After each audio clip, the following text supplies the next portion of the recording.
Ada suatu masa di mana dosa dan kekejaman yang dilakukan oleh raja dan penguasa jahat telah menjadi beban berat tak tertahankan yang tidak mampu lagi ditanggung oleh Ibu Pertiwi. Ibu Pertiwi lalu meminta bantuan pada Brahma, sang dewa pencipta. Pada gilirannya, Brahma lalu memohon kepada Dewa Wisnu, meminta campur tangannya demi membebaskan Ibu Pertiwi dari penguasa jahat. Dewa Wisnu menerima permohonan Brahma dan memastikan bahwa pada kelahiran berikutnya ke dunia, ia akan mengambil bentuk manusia serta menyingkirkan penguasa tiran itu dari muka bumi. Dan dari situlah kemudian terlahir Krishna. Legenda Hindu dalam kitab Purana dan Mahabharata menyatakan bahwa ia adalah putra ke-8 Basudewa dengan Dewaki dari kerajaan Surasena, sebuah kerajaan mitologis di India Utara. Secara umum, Krishna dianggap sebagai awatara atau inkarnasi Dewa Wisnu yang ke-8. Krishna merupakan salah satu dewa yang dipuja oleh umat Hindu, berwujud pria dengan kulit gelap atau biru tua, memakai dhoti kuning dan mahkota yang dihiasi bulu merak. Umumnya Krishna digambarkan sedang bermain seruling sambil berdiri dengan kaki yang ditekuk ke samping. Dalam wiracarita Mahabharata, ia dikenal sebagai sosok pemimpin yang bijaksana, sakti dan berwibawa. Selain itu, ia juga dikenal sebagai tokoh yang memberikan ajaran filosofis.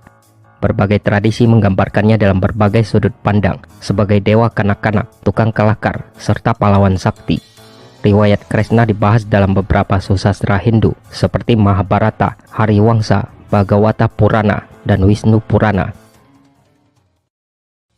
Menurut kepercayaan tradisional, hari kelahiran Krishna yang dikenal sebagai Janmastami jatuh pada tanggal 19 Juli tahun 3228 sebelum Masehi. Sekitar 5.000 tahun yang lalu adalah Mathura, ibu kota kerajaan Surasena di India Utara, yang kini merupakan kawasan Uttar Pradesh, diperintah oleh Raja Kangsa yang mewarisi tahta setelah menjebloskan ayahnya sendiri Raja Ugrasena ke penjara. Kangsa adalah penguasa yang tidak adil dan tirani, tidak ada yang senang berada di bawah pemerintahannya. Dia sering berperang di kerajaan tetangga yang diperintah oleh kaum Yadawa. Rakyatnya ingin menjalani kehidupan yang damai dan sejahtera, seperti ketika mereka hidup di bawah kekuasaan Raja Ugrasena. Raja Kangsa memiliki saudara sepupu perempuan bernama Dewaki. Ia setuju untuk menikahkannya dengan pangeran dari kaum Yadawa, Basudewa, karena Kangsa berpikir bahwa ia akan bisa menguasai kerajaan Yadawa setelah pernikahan itu. Hari pernikahan pun tiba, dan pada malam setelah pesta, Raja Kangsa sendiri yang mengantarkan pengantin baru ke istana mereka dengan kereta kerajaan. Tapi sebelum mereka bisa mencapai istana, tiba-tiba suara terdengar dari langit bahwa dengan pernikahan Dewaki dan Basudewa, maka hari-hari Raja Kangsa di bumi akan mulai dihitung. Putra ke-8 Dewaki dan Basudewa akan mengakhiri pemerintahan tiraninya di Mathura dan membunuhnya. Raja Kangsa sangat terguncang oleh ramalan itu. Dengan kemarahan, ia lalu mencabut pedangnya dan bergerak menuju Dewaki dengan niat untuk membunuh sepupunya itu. Kangsa berpikir bahwa dengan kematian Dewaki, maka tidak akan ada seorang putra yang bisa dilahirkan untuknya. Melihat itu, Basudewa lalu berlutut dan memohon belas kasihan. Ia berjanji bahwa akan secara pribadi menyerahkan setiap putra yang lahir dari mereka kepada Kangsa untuk dibunuh, dan dengan demikian memastikan bahwa ramalan tersebut tidak pernah menjadi kenyataan. Kemarahan Kangsa memudar, tetapi untuk memastikan bahwa Basudewa menepati janji, ia memenjarakannya bersama Dewaki di ruang bawah tanah dan memerintahkan orang-orangnya untuk mengawasi mereka dengan ketat. Setiap kali Dewaki melahirkan seorang anak, maka anak buah Kangsa akan memberitahunya, dan kemudian Kangsa akan membunuhnya. Secara berturut-turut, 6 putra Dewaki yang baru lahir mati di tangan Kangsa. Pada saat Dewaki mengandung putranya yang ke-7, nasib anaknya yang akan dilahirkan tidak akan sama dengan nasib ke-6 anaknya terdahulu. Janin yang dikandungnya secara ajaib berpindah kepada Rohini, istri pertama Basudewa yang sedang menginginkan seorang putra, dan anak itu nantinya terlahir sebagai Baladewa. Di tahun berikutnya, ketika Dewaki sedang mengandung putra ke-8, dia sangat mengkhawatirkan nasib anak itu. Begitu juga dengan Raja Kangsa yang merasa tidak nyaman karena takut ramalan itu akan menjadi kenyataan. Setelah tiba saatnya, Dewaki melahirkan putra ke-8-nya tepat di tengah malam. Saat anak itu lahir, ruangan penjara dipenuhi dengan cahaya terang, sehingga Basudewa terbangun. Dia melihat bahwa Dewaki tertidur lelap dan seorang bayi kecil terbaring di sampingnya. Tiba-tiba terdengar suara yang berbicara padanya bahwa itu adalah putranya yang lahir. Segera bawa dia ke Gokul, tempat di mana temannya Nanda dan Yasoda tinggal, karena sang bayi akan aman jika berada di sana. Yasoda juga telah melahirkan seorang putri malam ini, tapi Nanda dan Yasoda tidak menyadarinya. Suara itu mengingatkan Basudewa untuk meninggalkan putranya di rumah mereka dan membawa putri mereka kembali ke penjara ini. Nanti Nanda dan Yasoda akan mengira anak ini adalah putra mereka sendiri dan akan menjaganya. Setelah mengatakan itu, cahaya terang itu padam, ruangan kembali gelap. Basudewa lalu mengangkat bayinya ke dalam keranjang dan mulai memikirkan cara untuk meninggalkan tempat itu tanpa diketahui siapapun. Tiba-tiba pintu besi tahanan terbuka dengan sendirinya. Basudewa melangkah keluar sambil membawa bayinya. Ia terkejut saat mengetahui bahwa semua penjaga sedang tertidur, seolah berada di bawah mantra sihir. Malam itu tidak seperti malam yang lain. Hujan deras disertai angin kencang telah menjadikan sungai suci Yamuna yang selalu dalam keadaan tenang berubah menjadi mengerikan seperti lautan. Basudewa keluar dari penjara tanpa diketahui, membawa keranjang di kepalanya. Dia sampai ke tepi sungai Yamuna dan memperhatikan bahwa sungai telah meluap karena hujan lebat. Rasanya seperti lautan. Tanpa sarana lain yang terlihat, Basudewa mulai menyeberangi sungai dengan berjalan kaki. Ia cukup khawatir akan tersapu arus sungai yang deras bersama anaknya. Ditambah lagi hujan deras yang tidak menunjukkan tanda-tanda surut. Saat itu ada seekor ular besar berkepala banyak sedang bergerak ke arah mereka. Meskipun ketakutan, Basudewa tidak berhenti. Tapi ternyata ular itu datang untuk membantu.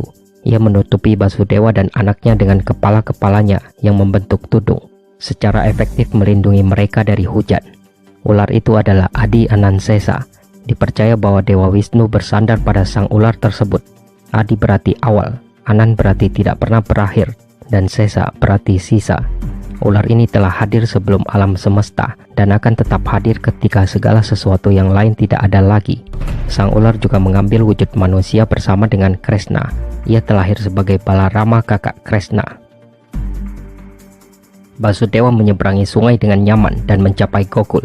Begitu sampai di sana, Basudewa langsung ke rumah temannya Nanda. Ia melihat pintu terbuka dan Basudewa langsung memasuki rumah tersebut. Saat itu Nanda dan istrinya Yasoda sedang tertidur lelap. Seorang bayi terbaring di samping Yasoda, terjaga seolah menunggunya. Basudewa lalu menempatkan anak laki-lakinya di samping Yasoda, mengucapkan selamat tinggal dan mengambil gadis kecil putri temannya, serta meninggalkan tempat itu untuk kembali ke tahanannya. Begitu Basudewa meletakkan sang bayi di samping istrinya Dewaki, bayi itu menangis dan Dewaki terbangun lalu menggendongnya. Dia mengira gadis kecil itu adalah anaknya sendiri. Dewaki mulai menangis memikirkan apa yang akan dilakukan kakaknya Kangsa kepada bayinya. Para penjaga yang juga terbangun segera memberitahu Kangsa tentang hal ini. Mereka juga menginformasikan bahwa yang baru lahir adalah perempuan dan bukan laki-laki, seperti yang sudah diramalkan. Raja Kangsa bergegas ke ruang bawah tanah. Dia tidak ingin mengambil resiko. Ramalan tersebut dengan jelas menyebutkan bahwa anak ke-8 Dewaki akan menjadi alasan kematiannya. Ia akan memusnahkan bayinya, baik itu perempuan maupun laki-laki. Saat mencapai sel penjara, Dewaki memohon supaya mengasihani anak kecil itu karena dia adalah anak perempuan dan ramalan itu terbukti salah. Kangsa tidak terpengaruh. Ia merebut bayi itu dari tangan Dewaki dan melemparkannya ke dinding. Tapi bayi itu tidak membentur tembok. Sebaliknya dia tetap melayang di udara dan tiba-tiba berubah wujud menjadi seorang dewi bertangan 8 yang tidak lain adalah Dewi Durga. Dia menunggang seekor harimau dan memegang senjata berbeda di 8 tangannya. Kangsa sangat ketakutan. Di sisi lain, Dewaki dan Basudewa berlutut di depan sang dewi dipenuhi dengan rasa hormat. Ada lingkaran cahaya terang di belakangnya sehingga malam itu ruangan penjara kembali dipenuhi cahaya. Dewi Durga meraung sambil berkata pada Raja Kangsa bahwa pembunuhnya telah lahir. Dia masih hidup dan aman. Suatu hari dia akan kembali dan menghukum Kangsa karena dosa-dosanya. Mulai hari ini dan seterusnya, Kangsa tidak akan menemukan kedamaian. Ia akan terus memikirkan akhir yang tak terhindarkan, dan waktu itu akan datang. Setelah mengatakan hal itu, sang dewi menghilang. Raja Kangsa tercengang. Dia berpikir mungkin pembunuhnya ketakutan dan memutuskan untuk tidak lahir di tempatnya. Jadi ramalan itu tidak menjadi kenyataan sepenuhnya. Kangsa yakin bahwa jika anak itu dilahirkan di sana, dia pasti akan mengakhiri hidupnya. Raja Kangsa kemudian membebaskan Dewaki dan Basudewa serta memberi mereka sebuah istana terpisah untuk ditinggali. Beberapa hari kemudian, Basudewa memberitahu Dewaki tentang peristiwa yang terjadi malam itu. Dewaki meskipun sedih, merasa lega dengan pemikiran bahwa putranya aman meskipun jauh darinya. Sementara itu, ada perayaan di Gokul. Semua orang datang untuk mempersembahkan berkat mereka pada sang bocah. Nanda dan Yasoda menamai anak itu Krishna. Anak laki-laki itu memiliki kilau yang tidak biasa di matanya. Dia tidak pernah menangis dan terus tersenyum. Setiap orang merasakan kegembiraan batin setiap kali mereka berada di dekat Krishna. Maka lahirlah Krishna, tetapi ia memiliki masa kecil yang tidak biasa, serta menghadapi banyak bahaya di masa mudanya. Dua saudaranya yang lain juga selamat, yaitu Baladewa alias Balarama, putra ketujuh Dewaki yang dipindahkan secara ajaib ke janin Rohini, istri pertama Basudewa, dan Subhadra, putri Basudewa dan Rohini yang lahir setelah Baladewa dan Krishna. Menurut kitab Bhagavata Purana, Krishna lahir melalui transmisi mental dari pikiran Basudewa ke rahim Dewaki, tempat yang dipercaya oleh para pemujanya untuk memperingati hari kelahiran Krishna. Kini dikenal sebagai Krishna Janma Bumi, di mana sebuah kuil didirikan untuk memberi penghormatan kepadanya.